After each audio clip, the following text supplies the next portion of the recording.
Hey everyone, Brian Zane here to give you my thoughts on this past weekend's All In pay-per-view from Wembley Stadium in London. First of all, big congrats to AEW for achieving this big milestone in wrestling history, the largest paid attendance figure for a wrestling event in history. That's not state mandated, so Collision in Korea doesn't really count. So for them to beat WWE's record for the time being, I think is just a huge accomplishment for them in their relatively brief existence. It's not bad for a t-shirt company, not bad for a company that some people said would be dead within the first year.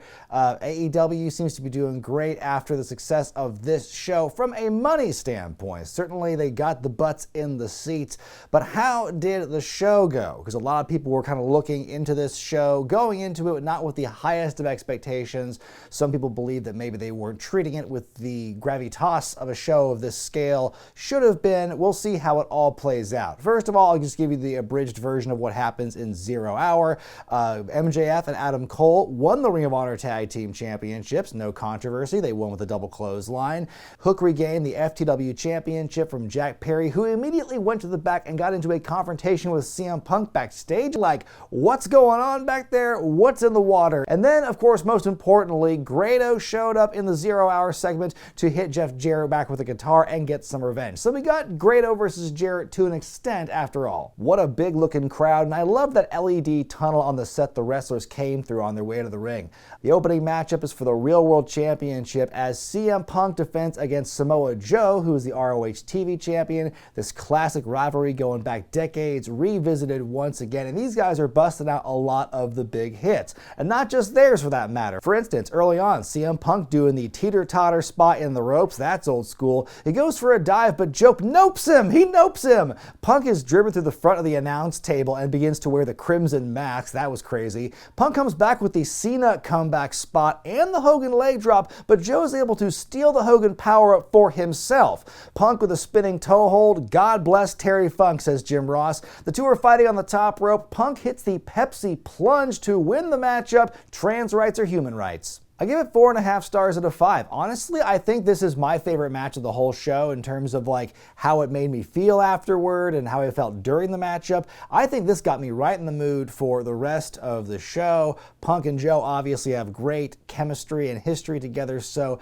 I think it all played through really well. Like I said, they busted out a lot of those classic Punk and Joe hits with a touch of tribute, some like loving and touching, kind of like CM Punk doing the spinning toe hold and everything and the teeter-totter spot, and maybe some kind of backbiting like the Hogan stuff and the Cena stuff, kind of doing a, causing controversy kind of spots and references there. But I still think it was a very entertaining matchup.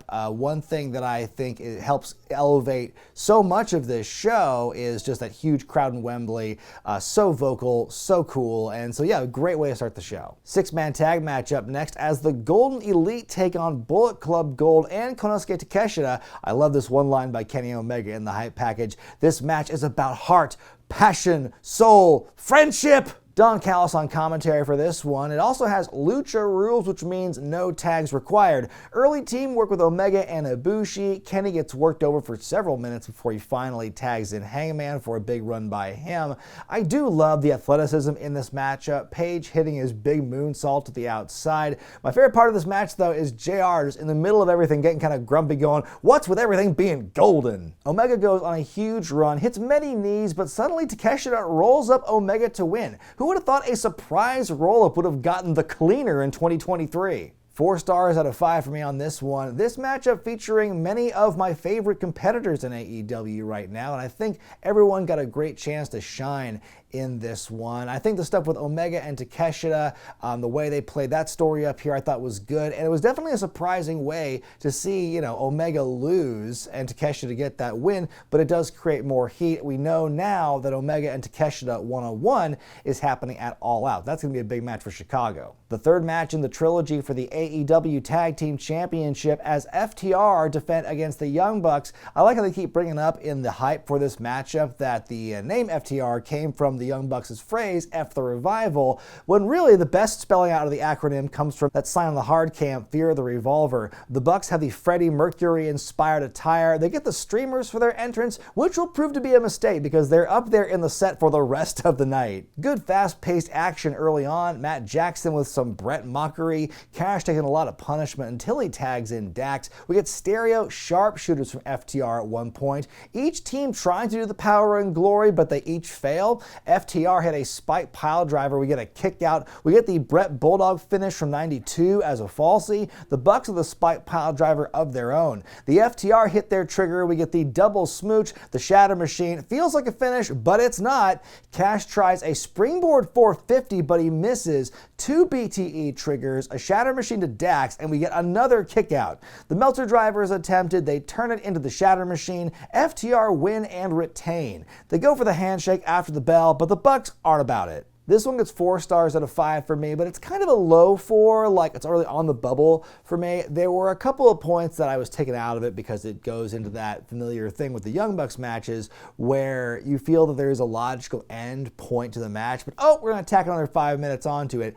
And sometimes it works, and it worked here to an extent because the crowd was willing to go along with it, but I will admit it took me out of it just for a brief period. That being said, I can't really think off the top of my head where it ranks among the other 2 matches in the series, but I think that it did both teams justice. Neither one looked particularly bad, and there were plenty of references to other matches and other wrestlers thrown out. We saw a lot of the Brett references and everything, so I think it really kind of touched a lot of bases there, and it was overall a very strong matchup. Up next, the Stadium Stampede match as Team Kingston takes on Team Blackpool Combat Club. Side note, I have been playing the Stadium Stampede mode a little bit this past weekend on Fight Forever because that just dropped, and it's a fun mode, I would say. It does add a little bit of replayability to the game right now.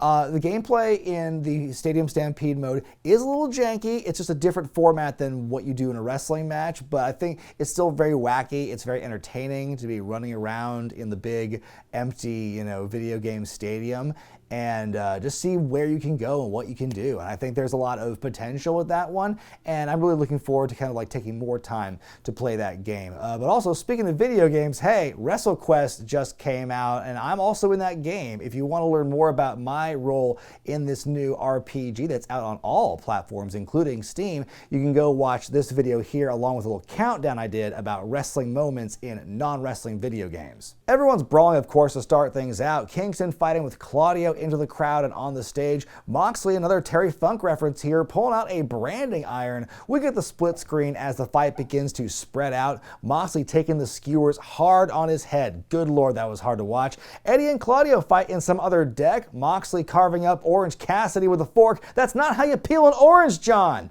Chuck Taylor brings an umbrella into the equation in the Royal Box. Very English of him. Trent is powerbombed into a ladder, then later pile driven into the steps. Nearly everyone is a bloody mess. Suddenly, it's Sue! She shows up and brings cookies to the party. Suddenly, Penta, who I forgot was taken out with a supposed injury earlier in the match, comes back with his red gear on now. He's evil Penta! They fight to this ladder and it starts to break beneath them, but they are able to recover and pull off the spot. Total chaos now. We get a bump on Legos and we almost miss it. Ortiz slipping off the top turnbuckle but gets back up to do a superplex onto some tables. Claudio swinging orange. We miss the end of the swing spot though. We get the big hug and the snap zoom around Wheeler Yuta. Orange taping up his fist and breaking a bottle, and we get some Taipei deathmatch action it seems.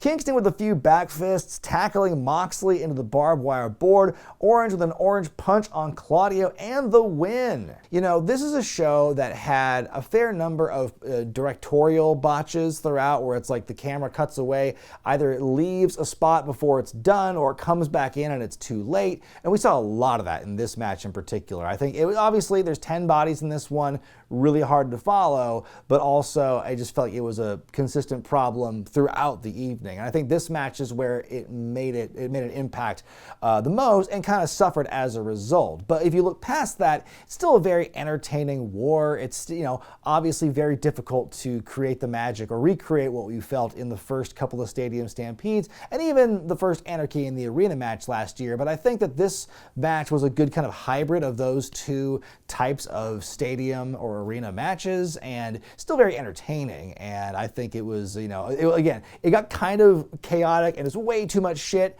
near like the last third of the match, but they were able to tie it all back together and have it make sense in the end. A four-way for the AEW Women's Championship as Hikaru Shida defends against Toni Storm, Saraya, and Dr. Britt Baker. Saraya coming out to "We Will Rock You" alongside the rest of the Knight family. That was pretty cool to see. The Outcasts at one point have a 2-on-1 advantage on Britt, but they argue over who gets the pin. Suddenly on the outside, Saraya's mom, the original Saraya Knight, gets involved. Then Toni accidentally decks her. Saraya Jr. is pissed. The Outcasts begin to implode. Ruby Soho comes out and tells Toni not to murder Saraya with her fatal hip attack, but Toni hits Ruby. Saraya gets her submission onto Storm, but Britt hits the stomp. Yikes. Shida with a huge Meteora. Britt fights to get the lockjaw in on the champ. Saraya hits the nightcap on Toni after she sprays her in the face with the paint. Saraya wins and is the new champion. Gets to celebrate with her family in the ring. What a cool moment.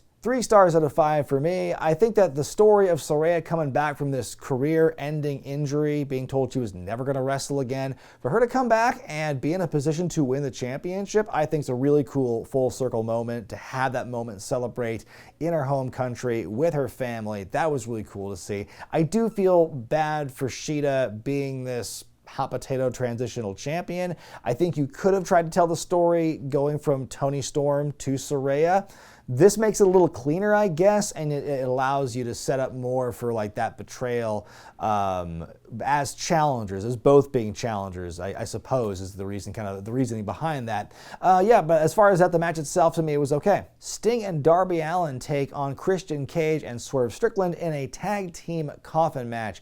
As is tradition with prominent Darby Allin matches, we get that pre-match little video. This is of Darby and Sting walking through the streets, and Sting's in kind of a Jack the Ripper gimmick. And then after that happens, we get Seek and Destroy, WCW vibes as they make their entrance. Sting and Christian face off. We also get a TNA chant. Sting's got a cricket bat here in London and blasts Prince Nana with it. We get spears in stereo on the faces though. Darby's hands are tied behind his back, but he can still bust out moonsaults and a dive to the outside. Holy crap. Sting taking a couple of tries to break Swerve through a table. Christian almost gets stuffed in the casket, but Luchasaurus makes the save. Why did he leave during the intro if he's just going to run out for a second then leave again? Why doesn't he stay out there? Nick Wayne shows up to help, but he gets chokeslammed on a skateboard for his efforts.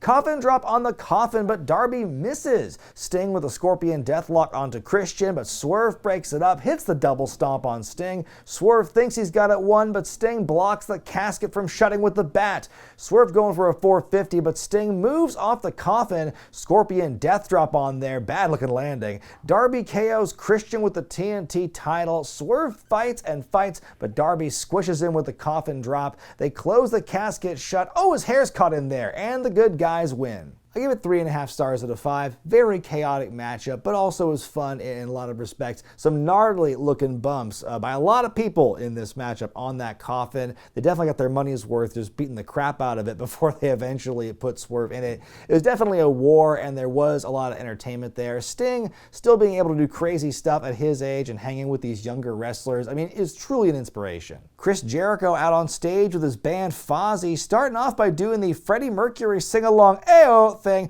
Okay, folks, I love Freddie Mercury too, but are you telling me there are no other dead British rock stars you can make a reference to? Then Jericho sings himself to the ring as he gets ready for his match with Will Ospreay. Will with the advantage early on after a big sky twister to the outside. Jericho appears to gig himself in the chest after getting chopped a couple of times, which is odd. Chris with the German on the apron. Nasty looking bump. Goes for the lion salt, but just gets knees. Ospreay comes back, hits the shooting star off the top onto Jericho's back. The Oz Cutter countered into a code breaker. Jericho kicks out of the cutter later on. He gets the walls of Jericho applied. The referee's distracted though. That allows Sammy Guevara to hit Will with the bat. What baby faces. Somehow Will is able to recover though and fight out of it. Jericho takes Will to Dick Kick City. He hits the Judas effect and we get a kick out. Who's done that?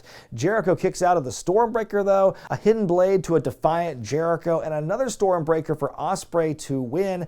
After the match, Jericho rejecting Sammy's help and walks back up the ramp on his own. I think the match was as good as I expected it to be. It was pretty much what I anticipated. These two do work well together, and I think that Ospreay was a good opponent for Jericho. I think that Jericho was kind of a good person to work with in terms of just being there in the right places when Ospreay was hitting his big moves, for instance. Where Jericho goes from this now that he's kind of like brushed off Sammy Guevara, where's he going to end up now that he's rejected the Don Callis family? That still remains to be seen. This match was not like Ospreay Omega levels, but it was still good nonetheless. Nigel McGuinness announces 81,035 paying fans play some Machine Head because they're better than the rest. In a match of the Trios Championships, the House of Black defend against the Acclaimed and the badass Billy Gunn. Back from retirement here, Billy Gunn wants to dive, but Julia Hart gets in his way, slaps him in the face, and she takes the scissor me timbers for her troubles. We get a shot of Mercedes Moné, the former Sasha Banks, in the crowd. Not the first time we see her on this show in the audience, but the crowd pops huge for her regardless.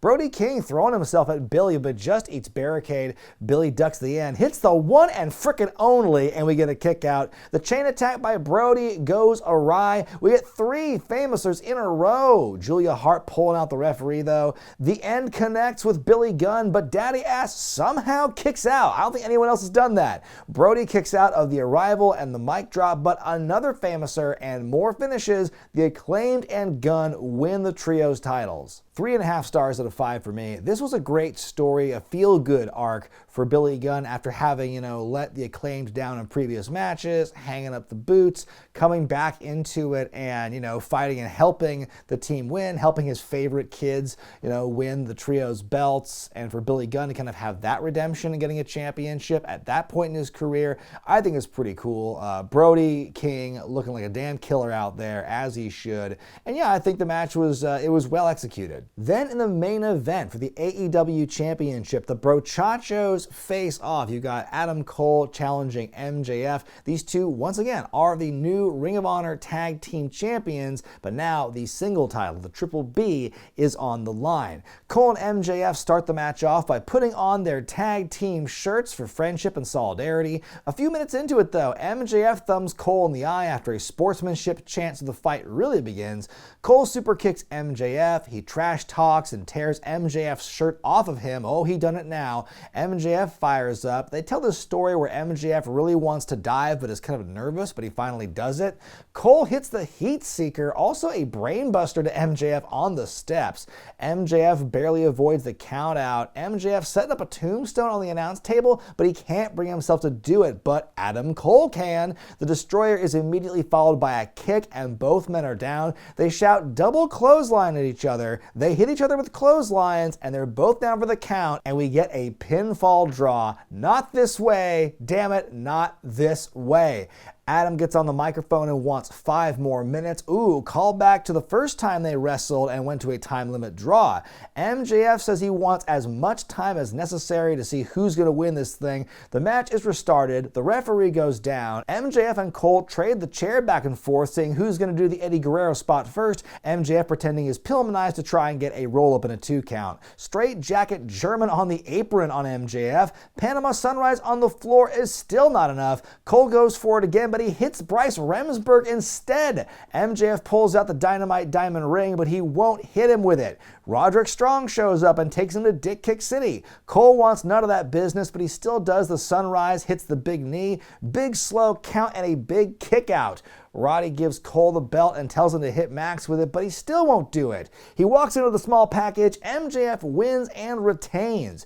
After the bell, MJF is consoling Cole. The fans give them a big standing ovation, but MJF gives him the tag belt. Cole pushes it away.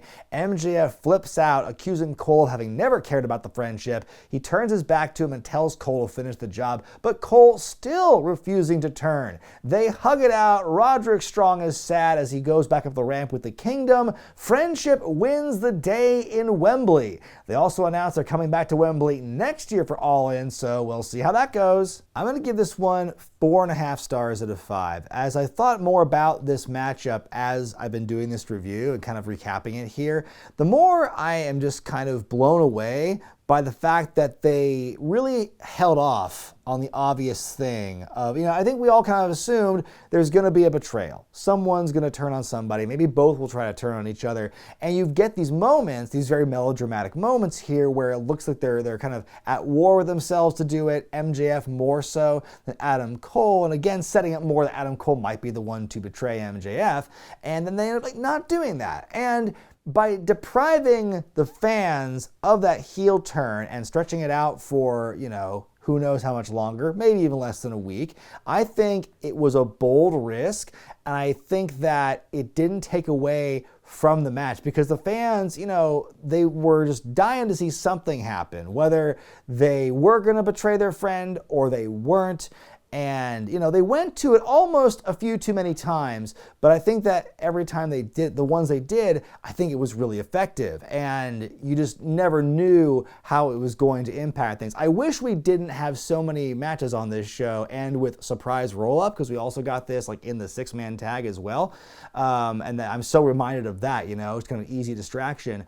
But I think that besides that, I think it told a really good story. And yeah, we didn't get the betrayal. It's the cliche, everybody expects it, and I kind of respect the fact that they are sticking to their guns and not doing it yet. I think that they run the risk, continuing this will they or won't they, runs the risk of it not being as impactful or being played out too much when you finally pull the trigger. I think they are riding a very fine line right now, but MJF and Cole is still one of the most, if not the most popular thing right now in AEW programming, so maybe don't break it up yet and just see where it goes and see what they're going to do between now and next week at All Out in Chicago.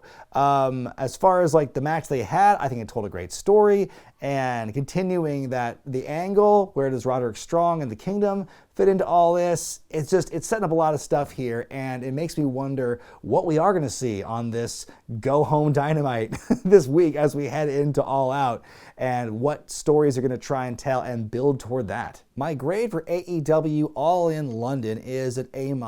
I think this was a fun show because you got a lot of different things on this event. You had your, crazy hardcore stuff, you had high flying, you had high stakes, you had technical wrestling, you've got great storytelling, especially when it came to the main event. You had some crazy stuff going on in this show. I think that it was my one real problem with this event, because there weren't any real bad matches on the card. There were some matches that had botches here and there, but I'm pretty forgiving of botches for the most part. But the one thing that really gets my goat is technical botches, because there were so many of them on this show, and that can really take away a lot of the experience if you're a viewer. So it's some interesting choices. For instance, I also saw in 0 Hour, after Cole and MJF won the tag titles, there's that moment where Cole has the belt and MJF confronts him about it, and that's all in picture-in-pictures or showing a replay. That's the kind of thing that needs to be full screen. And so that's just one of many examples. And like I said, we saw a lot of that in Stadium Stampede. But besides that, again, really strong show. It might not be the biggest ever show of all time or the year, but just the fact that AEW has this piece of history, the fact they come into Wembley, they come into the UK, and they do gangbusters numbers there is something you cannot take away from them, that they accomplished that, again, in such a short period of time, and that it was mostly the name brand recognition of AEW that sold the bulk of those tickets. And even though some folks might not agree with how the ending of the main event went, I do have to applaud them for them kind of taking that risk and not going that traditional route of there must be a betrayal, there must be a heel turn, but just having two friends win the day. And you see the kind of parallels in Adam Page's story arc, and you kind of see it with Eddie Kingston's progression, and these stories of, male friendship, male sensitivity, vulnerability, and you see that being played out in very entertaining ways in these story arcs. I think that MJF and Cole might be a little rushed compared to Hangman Page, but I still think it's great that they're doing that, especially on a stage as big as this. But what did you think about All In, folks, especially the ending of the main event? I want want to hear about it in the comment section below. Be sure to give the video a thumbs up if you like it, subscribe to Wrestling with Regret, hit the bell icon to get all the notifications. And hey, you know what? We are approaching 2 big pay-per-views next weekend. I don't know how soon I'm going to get both those reviews out, but my plan is to review them both, so you got to hang tight for that. But until then, I'm Brian Zane, and I'll see you next time.